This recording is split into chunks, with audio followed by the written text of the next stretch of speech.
조난 자료라는 말 들어보셨습니까? 사전적으로는 없애지 않고 보존하는 중요한 자료라는 중립적인 의미가 있습니다만 우리 현대사에선 어두운 과거를 떠올리게 하는 말입니다. 최고 권력자를 위해 정보기관이 만든 사실상 사찰 자료를 의미하기 때문입니다. 이틀 전 국정원이 63건의 조난 자료를 사찰 당사자들에게 공개했습니다.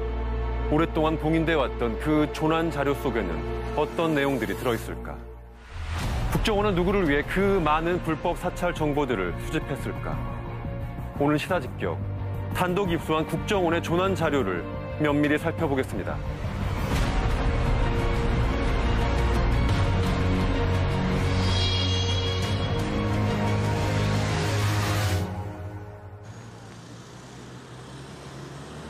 이틀 전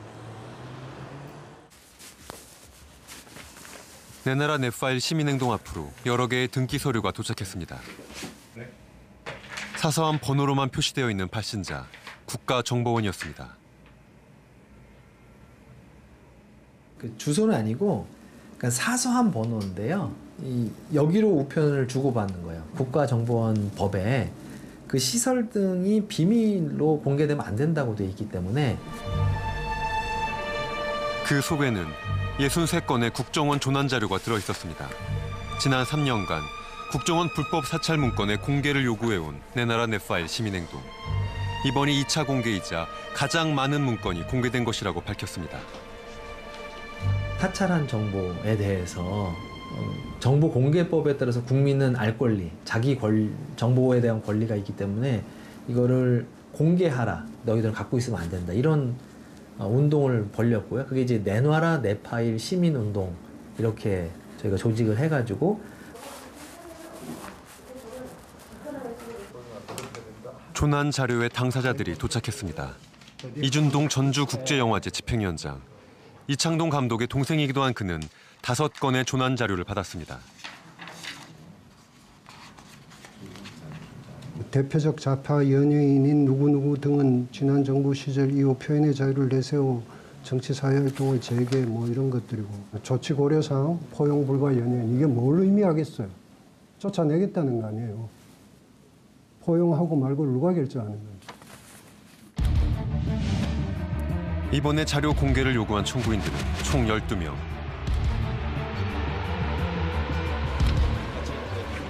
이재명 경기도지사는 국정 운영을 저해한 지방자치단체장 목록에 포함돼 있습니다.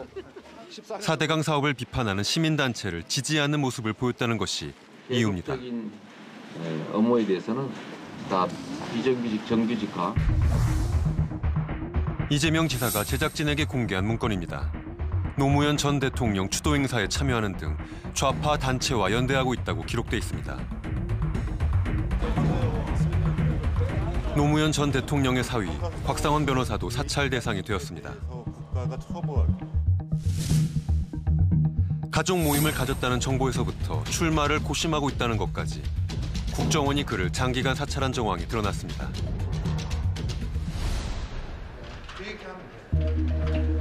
이번에 5건의 조난 자료를 확인받은 주진우 기자.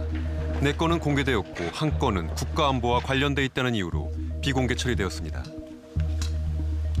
2011년 시작한 팟캐스트 나는 꼼수다 관련 활동이 사찰과 여론전의 대상이 되었다고 합니다.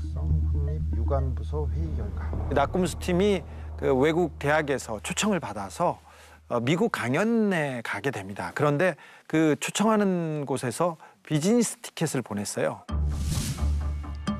대부분의 내용이 삭제된 채 공개된 주진우 기자의 문건.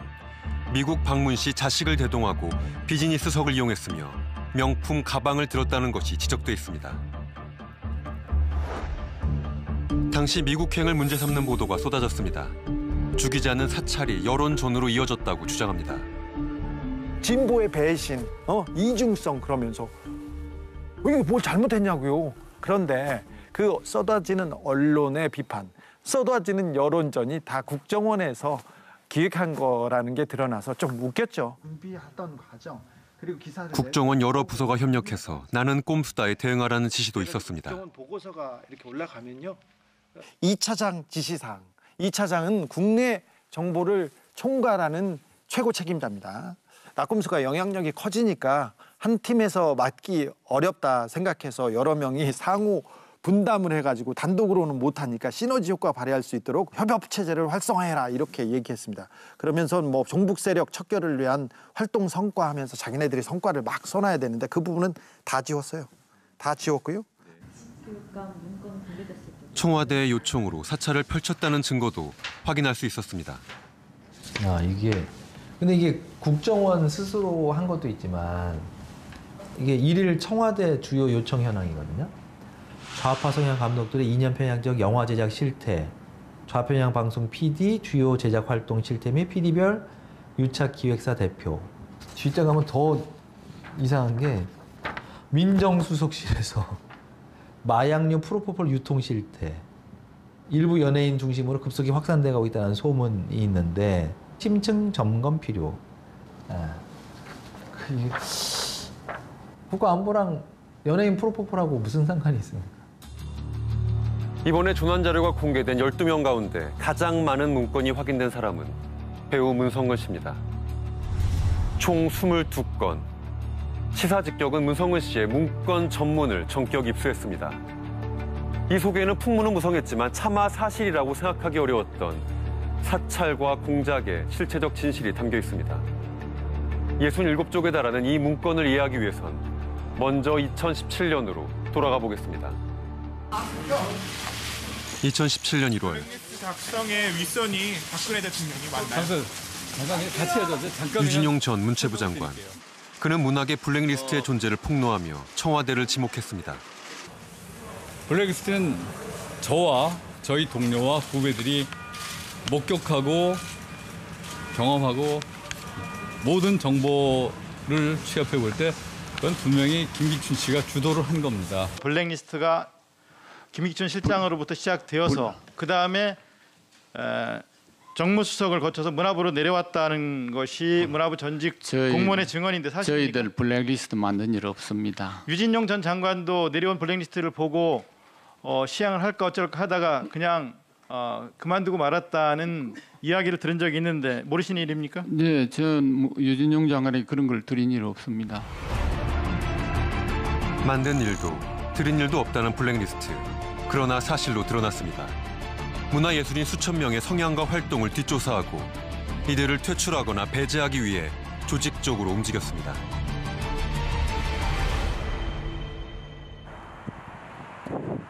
블랙리스트의 존재를 처음으로 알린 도정환 의원. 당시 극비 문건을 입수했습니다. 그런데 문건에선 영어 이니셜 K가 여러 차례 눈에 띄었다고 합니다.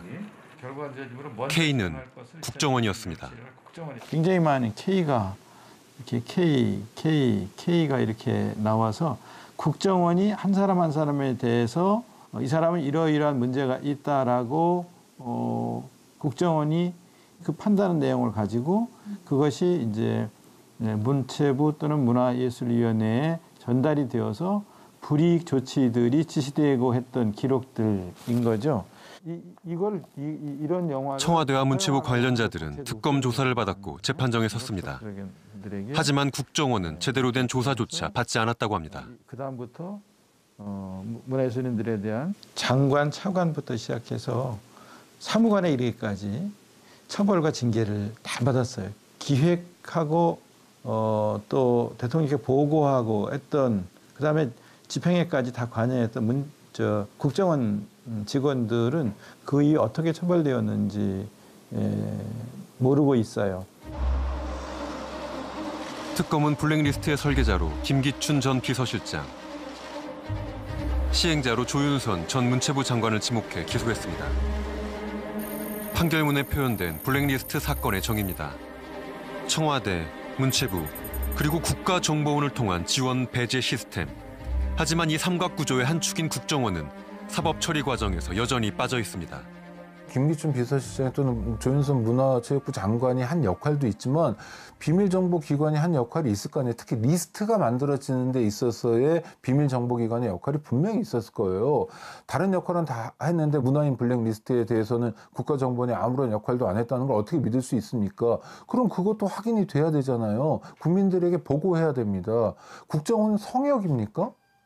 아유, 너무 추운데. 그쪽에 자리를 마련했습니다. 배우 문성근 씨도 블랙리스트의 피해자였습니다.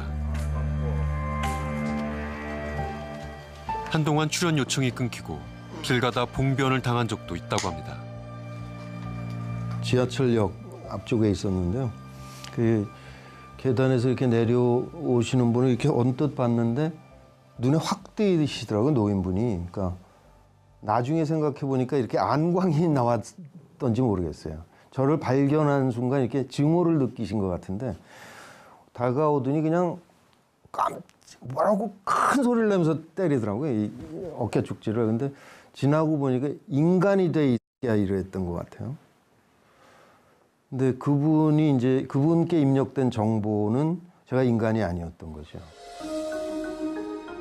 악의적인 정보는 어디에서 비롯된 것일까? 시사직격이 입수한 문성근 씨의 사찰 문건에서 그 출처를 짐작해 볼 수 있었습니다. 국정원은 종북 DNA를 가진 자라는 구체적인 표현까지 제시하며 문성근 공략 계획을 펼쳤습니다. 문성근 씨의 이미지를 실추시키기 위해 동료 배우와의 외설 사진을 제작했다는 것도 다시 확인되었습니다. 국정원이 만든 조악한 이 합성 사진은 인터넷을 떠다니며 두 배우의 인격과 명예를 훼손했습니다. 그분은 자녀 걱정을 그렇게 하더라고요. 그 사진이 없어질 리 없잖아요. 인터넷 바다에 그냥 있을 거고요. 그러면 이제 자녀가 커서 그걸 볼 때 그걸 제일 걱정하더라고요.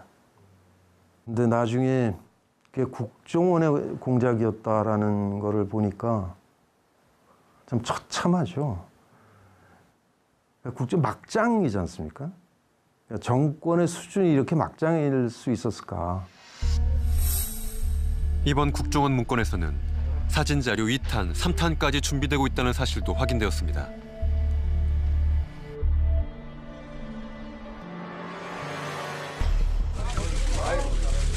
(2011년) 문성근 씨는 야권 단일운동을 펼쳤습니다.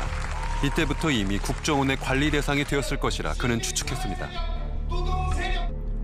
사이버 공작이란 이름으로 외설 사진을 만들었던 국정원 심리전단. 해당 직원은 명예훼손 혐의로 징역 1년을 선고받았지만 최근 국정원에 재취업된 것으로 알려졌습니다. 구성원들의 마음은 안 바뀌었다는 거죠. 그러니까 그 사진을 만든 사람은 상부 조직의 명령을 따랐을 뿐인데 그가 경제적인 고통을 받는 거는 안 돼. 그래서 월급을 주겠어. 이게 구성원들이 느끼는 정서인 거잖아요. 그야말로 국정원이 아직 정신을 못 차린 건데 정신 차릴 생각이 없는 거죠, 구성원들이. 외설 사진을 만든 직원이 재취업했다는 양우 공제회를 찾아가 보았습니다. 국정원의 자회사격인 양우회. 기금의 상당 부분을 국정원이 지원하는 것으로 알려져 있을 뿐 정확한 규모와 예산이 공개되어 있지 않습니다.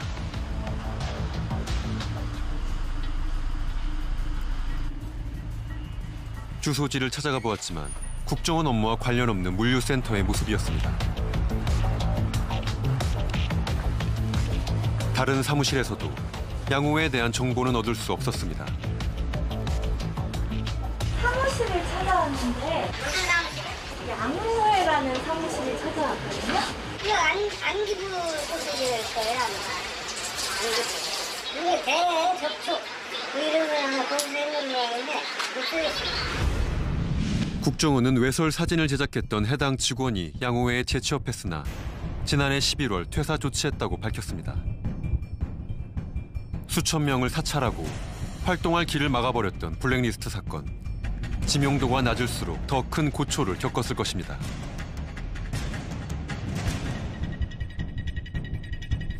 우리가 단독 입수한 문건에서는 국정원이 이들에게 등급까지 매겼다는 사실이 확인되었습니다. 하지만 국정원은 수십 명의 이름을 지운 채 빈 문서를 보내왔습니다. 또 누구에게 등급을 매기고 공작 대상으로 삼았는지 아직 밝혀야 할 것이 많습니다. 이런 시대착오적인 공격을 늘 일삼는 사람, 그 공격 대상이 저 하나로 머무르면 상관이 없는데 다 하잖아요. 뭐. 그 민주정부 10년이 있고 나서는 다시는 없을 거라는 생각을 했어요. 굉장히 그 한심한 예상이었던 건데 그냥 도살장 같다 할까요? 얘는 1등급, 2등급 그 돼지고기 보면 뭐 이렇게 도장 찍잖아요. 탕탕탕. 사람을 이렇게 낙인을 찍어버리고 양호한 애들은 더 살리고 이상한 애들은 도축해버리고 그런 도살장 역할을 국정원이 한 게 아닌가. 너무 슬펐어요. 전문가들이 지적하는 조난 자료의 문제점은 3가지입니다. 첫째는 간첩이나 테러 위협과 상관없는 민간인 사찰 자체가 불법이라는 점. 둘째는 사찰 방법에 있어서 정보원을 매수한다든지 미행이나 도청, 감청을 한다든지 불법적인 수단이 동원된다는 점입니다. 마지막으로 중요한 것은 이렇게 수집된 정보들이 정치적인 목적을 위해 사용된다는 것입니다. 처음에는 그저 동향 파악 차원에서 축적되던 자료가 어느 순간 심리전과 공작의 무기로 돌변한다는 것입니다. 지난 11월 25일 내 나라 내 파일 시민행동의 기자회견. 역사상 처음으로 국정원 사찰 자료가 당사자에게 공개됐습니다. 제가 이 국정원의 불법 사찰 기록을 받아본 첫 번째 사람이 된 겁니다. 정말이지 꿈도 꾸지 못했을 일이 눈앞에 현실이 된 게 맞습니다. 3년 전부터 국정원 정보 공개 운동을 펼쳐온 광노현 전 교육감을 만났습니다. 네, 어서 들어오세요. 임의원으로서 활동. 우리는 51쪽, 30건에 이르는 그의 문건 전문을 들여다보았습니다. 그중 3건은 인물 검증을 위해 작성된 이른바 조난 자료였습니다. 하라고 그랬던 모양이에요.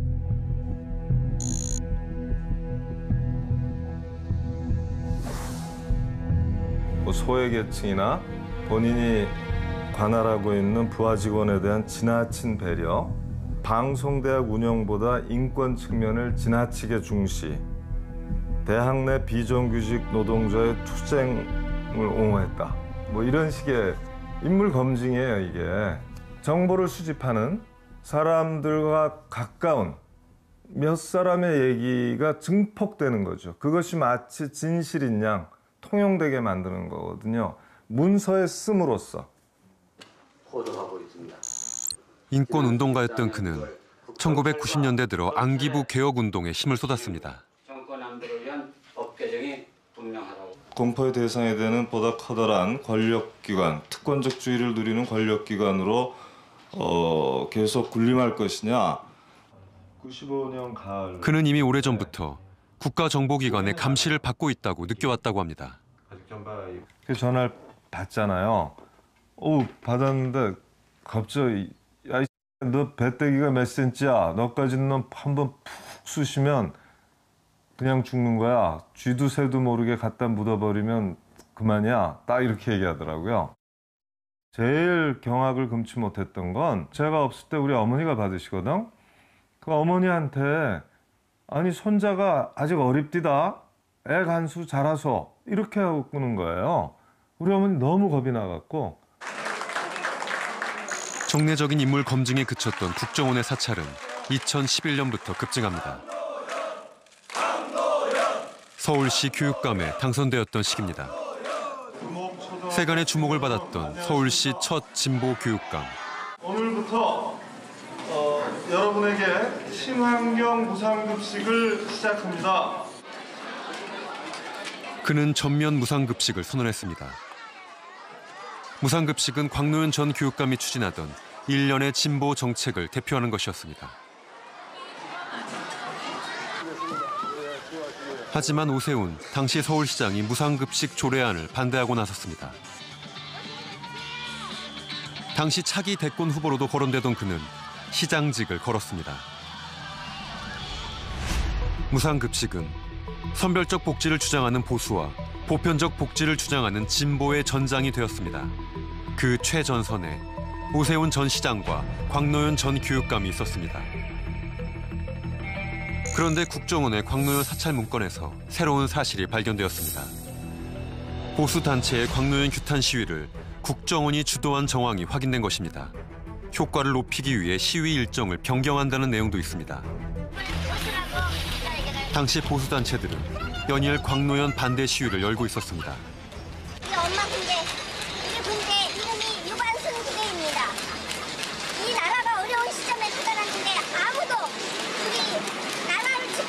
있는 교육 문제를 해결하려고 하지 않습니다.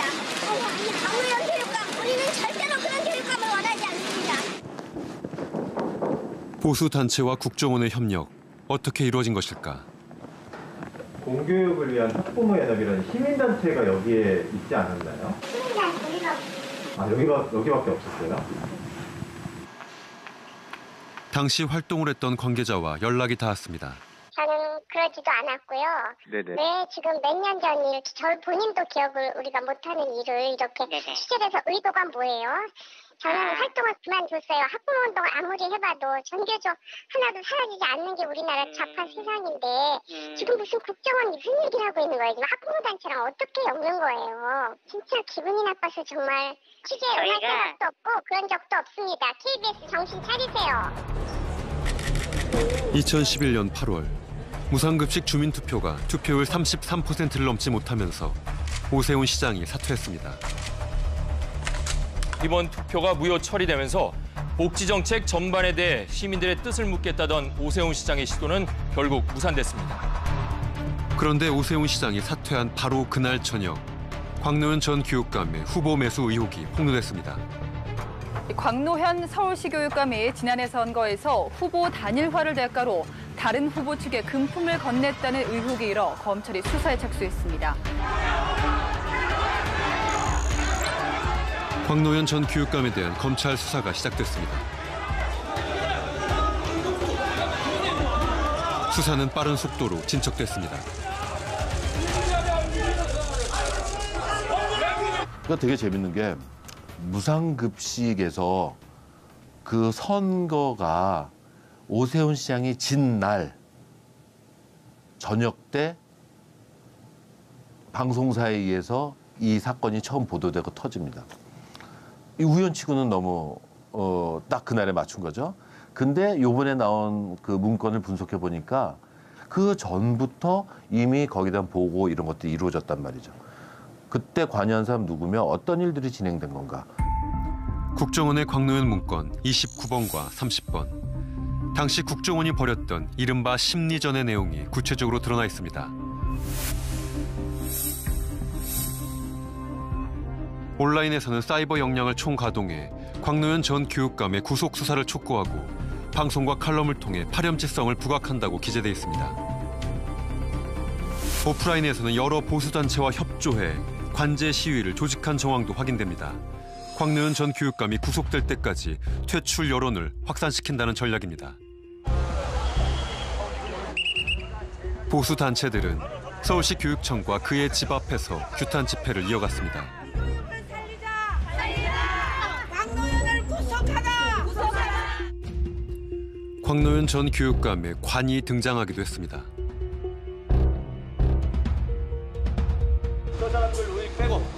광노현 전 교육감을 구속하라는 압박 여론을 조성하기 위한 시위들이었습니다. 시위를 했던 단체들 중 일부는 국정원으로부터 자금 지원을 받은 것이 확인되기도 했습니다. 국정원 돈으로 관제 시위가 이루어진 것입니다.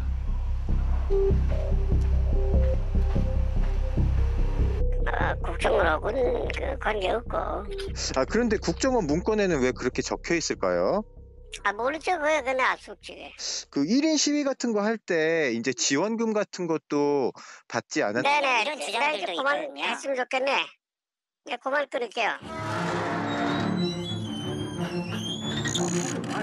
광노현 전 교육감에 대한 여론은 점점 악화되었고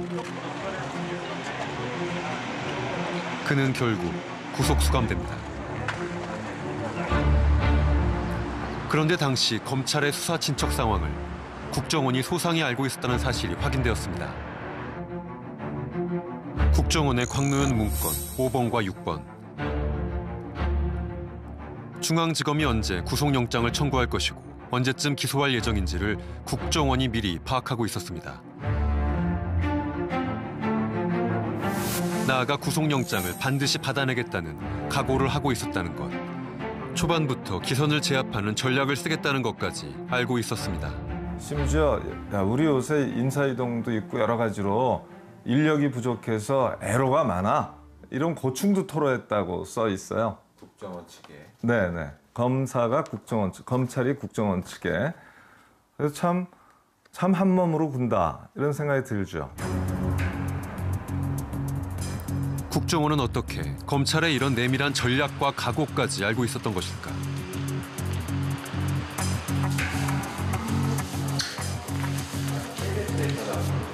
당시 중앙지검에서 수사를 담당했던 한 검사를 찾아갔습니다. 그는 현재 검찰 출신 변호사로 개업을 한 상태. 궁금한 거는 이제 검찰에서 어떤 생각을 갖고 있는지 국정원에서 어떻게 그거를 잘 알고 거의 실시간으로 파악을 하고 있더라고요. 그거는 알 수가 없는 게 네네. 이제 그 당시에는 이제 국정원 연락관들이 이제 왔다 갔다 하고 하죠. 검찰청 아이오라고 하는 네. 그 사람들이 뭐 어떻게 적어놨는지 저는 그에 대해서는 제가 접촉을 안 했기 때문에 알지 못합니다. 영장이 청구가 될 수 있도록 최선을 다하겠다. 이게 내밀한 그 검사 쪽에 입장 같은 것들이 적혀 있어요.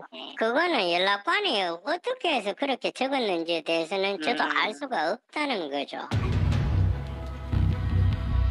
국정원과 검찰의 공조에 대해 국정원에 질의서를 보냈지만 이 부분에 대한 답변은 오지 않았습니다.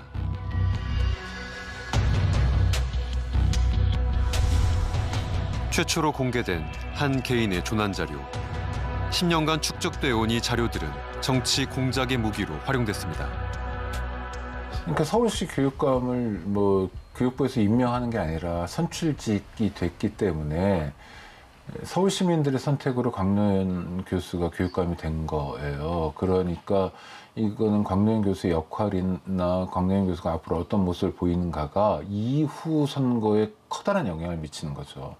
그러니까 집권 세력 입장에서는 야권 성향의 후보가 당선이 되고 그 일정한 뭐 성과를 낸다든지 뭐 개혁에 성공한다든지 하면 정권을 재창출하는데 굉장히 지장이 생기는 거예요. 광노현이란 존재가 부패하거나 타락하거나 하면 집권 세력에게는 유리한 거죠. 그런 의미에서 국가정보원이 작동하고 싶은 욕구가 있었겠죠.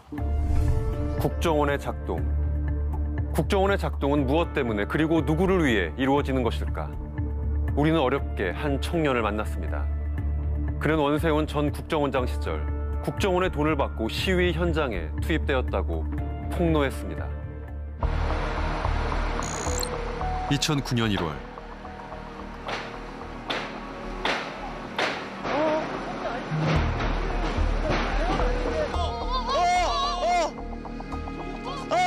지금 저 뭐예요 지금? 안에 사람들 있어요 지금요.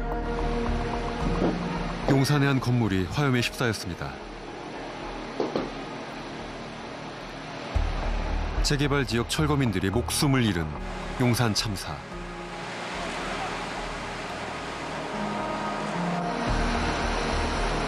물대포와 경찰 특공대가 투입되었던 이날. 경찰의 과잉 대응이 참사의 원인으로 지목되면서 시민들의 분노와 애도가 이어졌습니다. 엄숙하게 이쁘하는 아들을 보고 어떡해.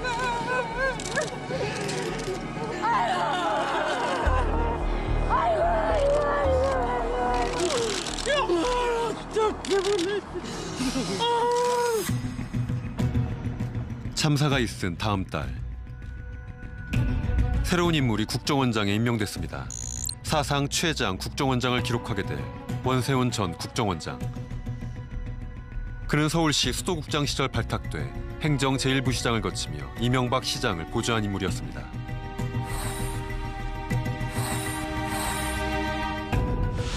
국정원장에 임명된 그는 2009년 2월 12일 취임사에서 국민의 사랑을 되찾기 위해 정치 중립을 지키겠다 선언했습니다.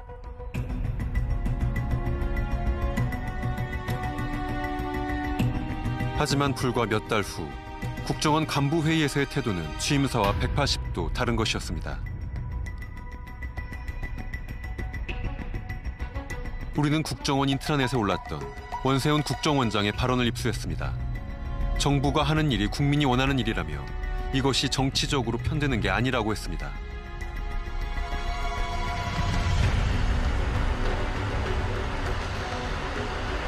우리는 한 제보자를 만나 지금까지 알려지지 않았던 이야기를 들었습니다.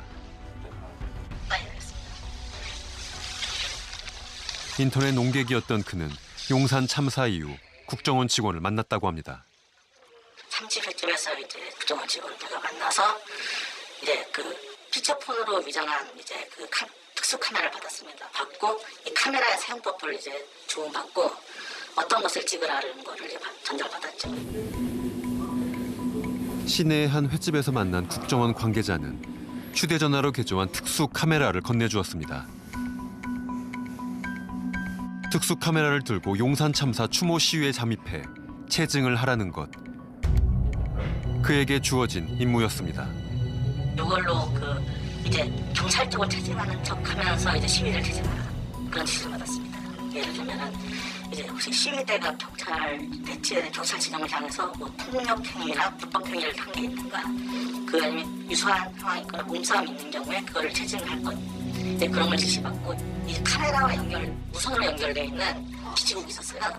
그 기지국으로 쓴 차량이 있었고 그 차량 쪽에 자동으로 이제 전송이 되게 돼 있었습니다. 직원도 시위 현장에 있었을 거예요, 그 차량 안에. 국정원에서 고용된 이들이 시위 참가자들을 촬영해 국정원에 전했습니다. 국정원이 국가안보와 관계없는 민간인들을 몰래 체증한 것입니다. 정보원들을 고용해가지고 뭐 용산 참사에서 누가 불법 행위하나 이런 것들을 감시했다면 이게 국가정보원의 역할이 아니지. 그런 조직이 왜 우리에게 필요하냐는 거예요.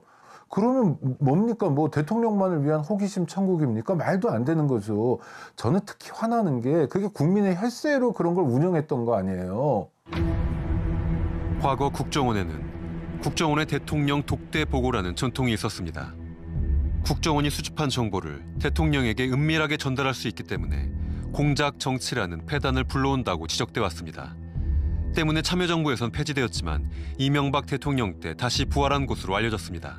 전국에 아주 세밀하게 모든 그 각 세포들이 수집한 정보, 고급 정보를 엑기스를 가져다 준단 말이에요. 그때 가져다 주는 거를 정치적인 판단이라든지 혹은 본인이 유리하게 해석한다든지 혹은 그거에 대한 대처를 한다든지 하는 거에 이거보다 더 효과적인 수단이 없는 거죠. 거기에 이제 정권은 슬슬 맛이 들이기 시작한 거죠. 원세훈 전 국정원장은 특히 선거에 관심이 높았다고 알려져 있습니다. 선거 때마다 한쪽 정파를 위한 국정원의 역할이 강조되었습니다. 금년이 중요하다. 총선도 있고 대선도 있고 야당이 되지 않는 소리를 하면 강에 처박아야지. 금년에 잘못 싸우면 국가정보원이 없어지는 것이다. 원세훈 전 국정원장이 생각하는 국정원의 역할이 적나라하게 드러나 있습니다. 그리고 18대 대선 8일 전인 2012년 12월 11일 서울의 역삼동 한 오피스텔. 아니야. 국정원의 한 댓글 공장 요원이 민주당 의원들과 취재진에게 발각되었습니다. 잠깐만요. 밀지 마세요.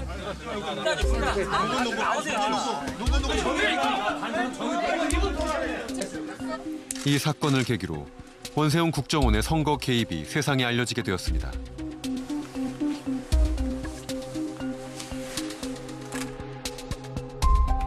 원세훈의 국정원은 민간인으로 구성된 여론 조작팀도 운영했습니다. 이른바 외곽팀입니다. 연 인원 3,500여 명이 국정원의 돈과 지시를 받고 여론 조작에 투입됐습니다.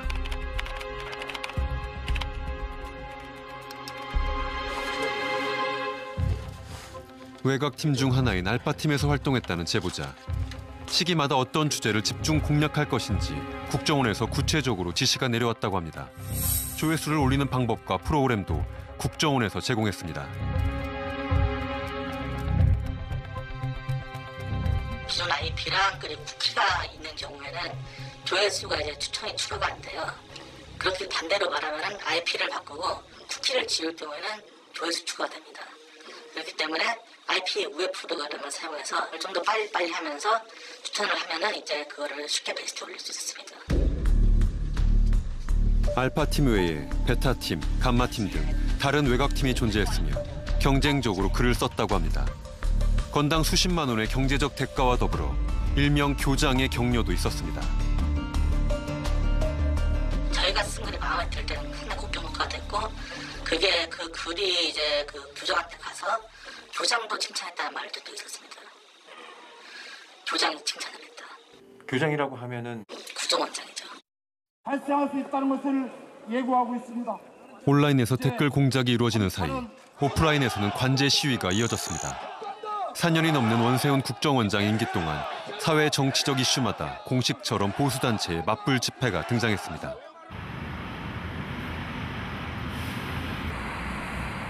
2010년 한진중공업 사태 때도 마찬가지였습니다.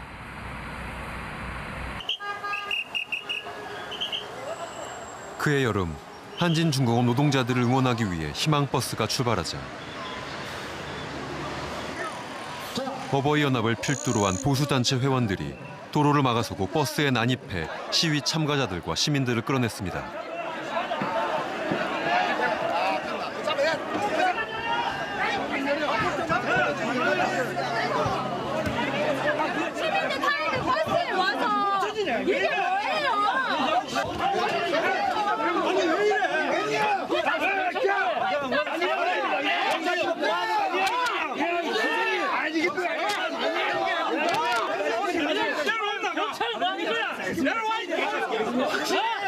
다른 나라 못해. 어버이라면 이제 죽부터 다 됐으니까 액좀 우리가 이어가서 다 잡히면 되는 거야. 그렇게 되는 거야.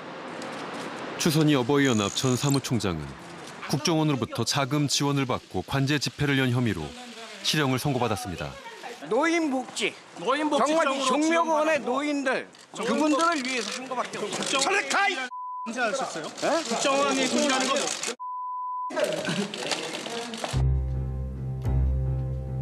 어버이연합은 여전히 국정원이 아닌 기업의 지원을 받았을 뿐이라고 주장했습니다. 우리가 뭐 국정원의 지시를 받고 뭐 이제 또각식처럼 이렇게 하는 그런 걸로 하고 무슨 떼돈이나 부은 것처럼 이렇게 하는지만은 중소기업이 이제 지원을 받았죠. 왜냐하면 국정원 돈 받으면 이거 걸리니까요. 국정원에서는 중소기업을 통해 가지고 중소기업 사장들한테 부탁해 가지고 주기나 뭐 이렇게 했을 수는 있겠죠. 하지만 원세훈 전 국정원장은 정치 개입 등의 혐의로 징역 7년을 선고받았습니다.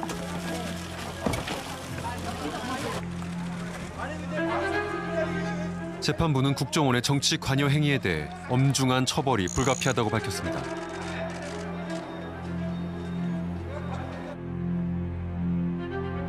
꼬리가 잡히지 않아야 정보기관이라는 그의 말은 그 자신과 국정원을 향한 역설로 남았습니다.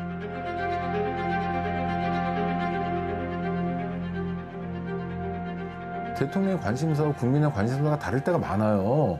그렇죠? 대통령이 오로지 자기만 생각하거나 오로지 자기 정파의 정권 재창출만 생각하고 골똘한 경우에 국가정보원의 활동도 그렇게 움직인다면 국가적으로 손해고 국민들에게 손해라는 거죠.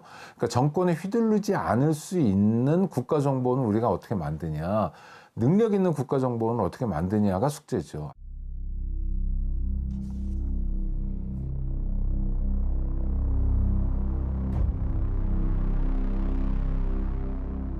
국정원 어딘가 기밀 문서가 저장된 중앙 저장고가 있다고 합니다. 국정원은 정확한 예산도 인적 구조도 외부에 밝히지 않은 불투명한 조직입니다. 때문에 명확히 할 수는 없지만 조난 자료들도 여기에 있을 것으로 보입니다. 그리고 이 자료들은 너무도 쉽게 한 개인의 삶을 파괴하기도 합니다.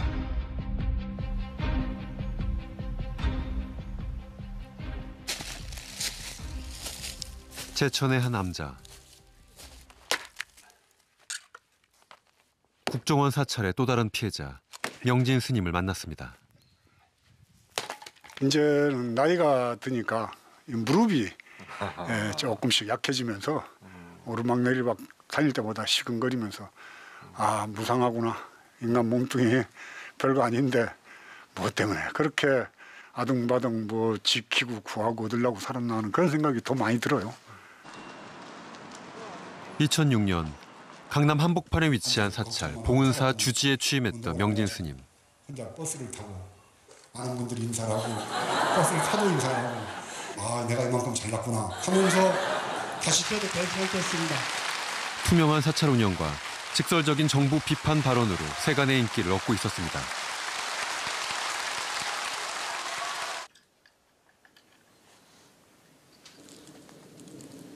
하지만 조계종은 봉은사를 직영 사찰로 전환하고 명진의 승적을 박탈했습니다. 그는 정치 세력이 조계종을 압박해 자신을 제거하려 했다고 의심해왔습니다. 그리고 10년이 지난 지난해 국정원 문건이 공개되면서 사실로 밝혀졌습니다.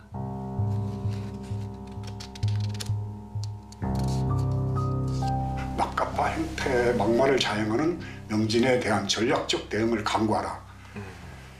말이 안 되죠. 개인에 대해서 어떻게 전략적 대응을, 전쟁 난 것도 아니고 보수 그 인터넷이라든가 또 아니면 어느 댓글 다는 사람들을 통해 가지고 뭐 명진은 벤가요? 고급차. 저는 차 뭐 구경도 못 해본 차입니다.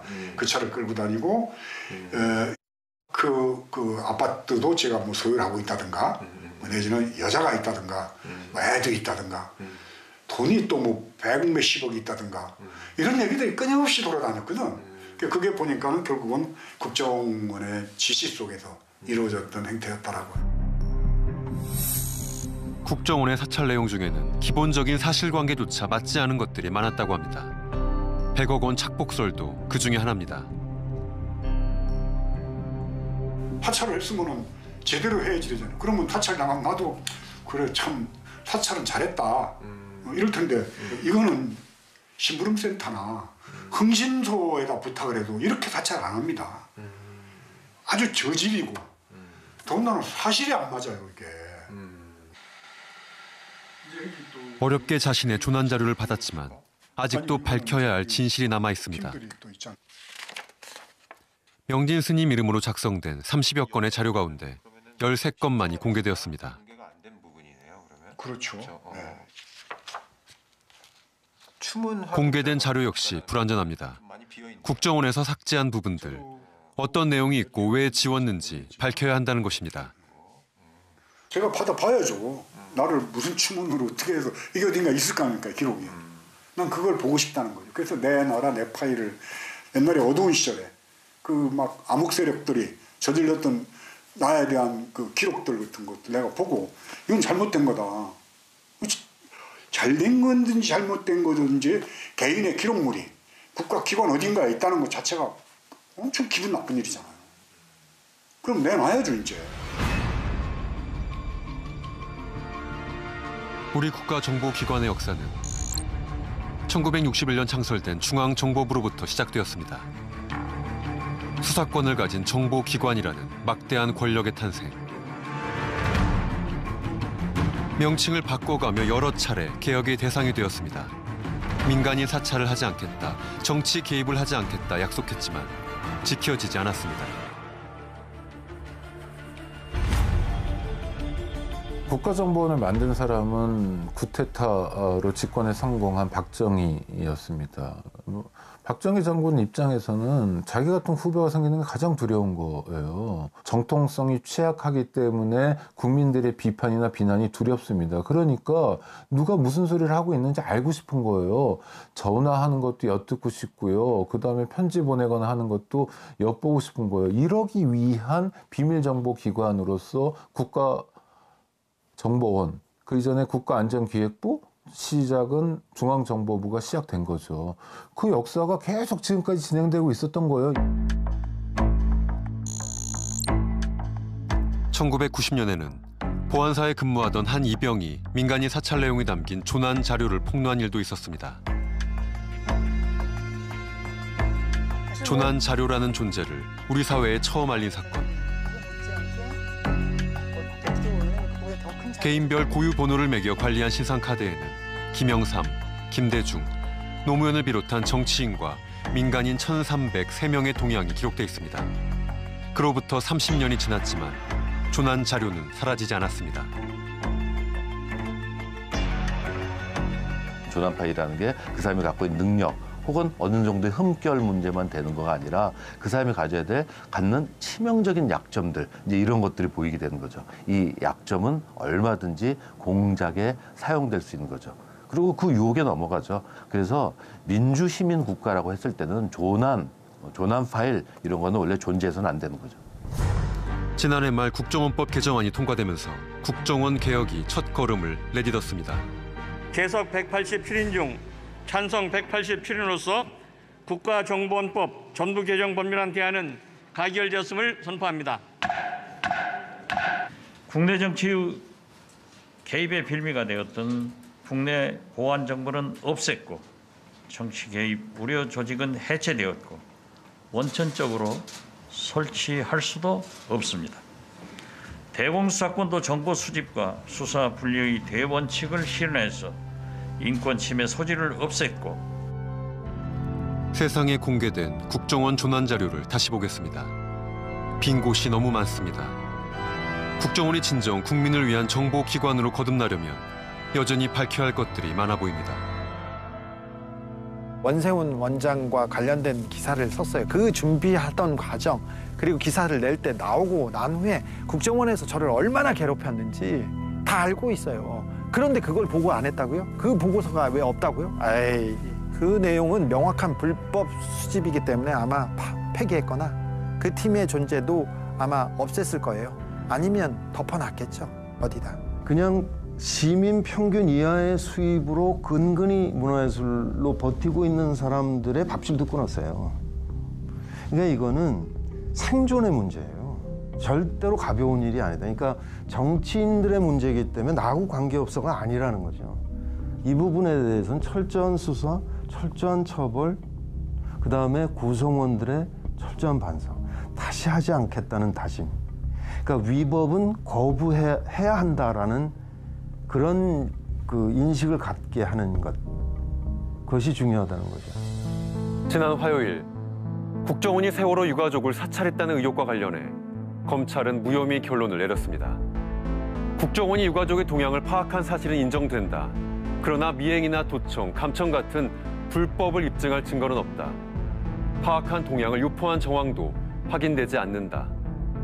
이것이 검찰 세월호 특별수사단의 무혐의 이유였습니다.